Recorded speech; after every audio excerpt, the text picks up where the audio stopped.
Unpacking Phrasal Verbs, lay aside. Hello everyone, and welcome back to our channel.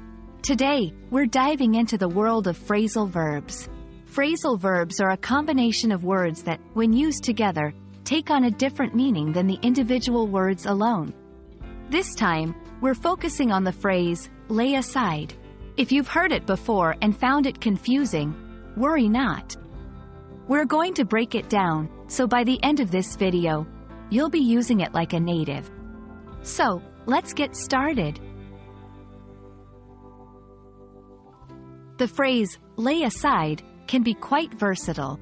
Typically, it means to put something to one side with the intention of not using it immediately, but rather saving it for future use.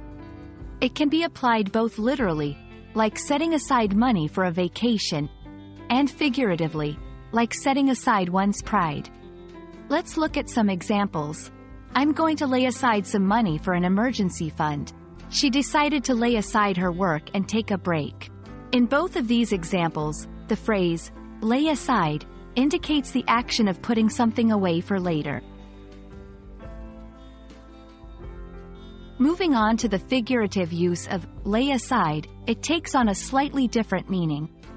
Here, it's about putting away feelings, thoughts, or preoccupations.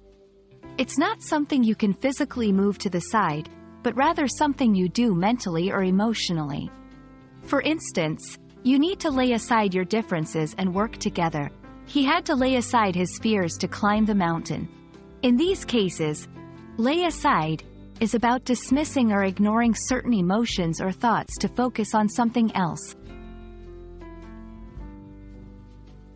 It's easy to mix up phrasal verbs that sound similar.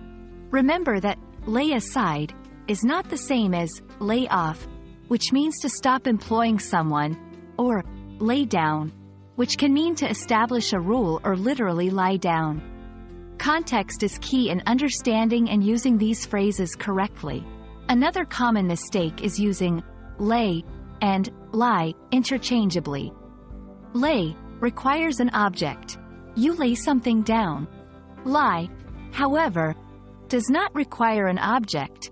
You lie down yourself. So, it's lay aside, not lie aside, because you are putting something else aside.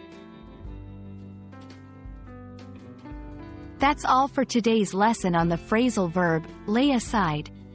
We hope this video has cleared up any confusion and that you feel more confident in using this phrase in your conversations and writing.